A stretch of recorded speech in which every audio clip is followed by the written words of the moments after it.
As Monday draws to a close in Kyiv and in Moscow, here are the key developments of the day. Some Ukrainian fighters appear to be evacuated from the besieged Azovstal steel plant in Mariupol. Russia said it had agreed to evacuate wounded Ukrainian fighters from this last pocket of Ukrainian resistance in the southern city, and Reuters cited a witness as seeing evacuees arrive in Novoazovsk, an area controlled by Russia-backed separatists. Without specifics, the Azov Regiment of the Ukrainian Armed Forces said on social media that Mariupol troops were following an approved decision in order to save lives. Ukrainian officials did not directly address such an evacuation, and it was unclear whether the evacuated troops would be considered. Ukrainian forces continued to gain ground around the northeast city of Kharkiv, pushing Russian troops close to the Russian border, according to the Pentagon. The Ukrainian military previously said Russian troops were pulling back from Kharkiv, Ukraine's second-largest city, and the war was entering a new, long-term phase.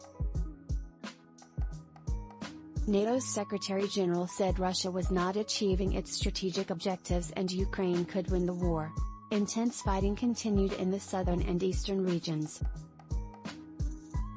Sweden joined Finland in seeking membership in NATO, the transatlantic military alliance.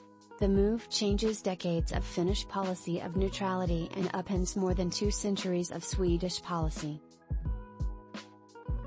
Sweden has avoided all military alliances, but like Finland, has also grown closer and closer to NATO over time. McDonald's is exiting Russia after 32 years, planning to sell its full slate of restaurants to a Russian buyer. The fast food giant had previously paused its operations in the country days after Russian troops invaded Ukraine in February.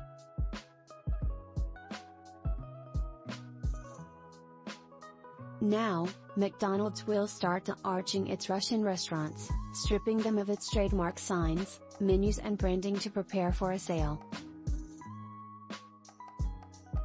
Ukraine's Kalush Orchestra returned home as winners of this weekend's Eurovision Song Contest. The folk rap group ended their performance with a plea to help Ukraine, Mariupol, and Azovstal. Ukrainian President Volodymyr Zelensky marked the victory with a vow to one day host Eurovision in the bombed-out city of Mariupol. Russia's war in Ukraine is changing the world, see its ripple effects in all corners of the globe. McConnell says the Senate will pass the largest Ukraine aid package yet on Wednesday. The U.S. pledged billions to fight climate change. Then came the Ukraine war. The war has worsened disparities for women in Ukraine. Listen to the story. G7 warn of Ukraine grain crisis, ask China not to aid Russia. You can read more daily recaps here. For context and more in-depth stories, you can find NPR's full coverage here. Also, listen and subscribe to NPR's State of Ukraine podcast for updates throughout the day.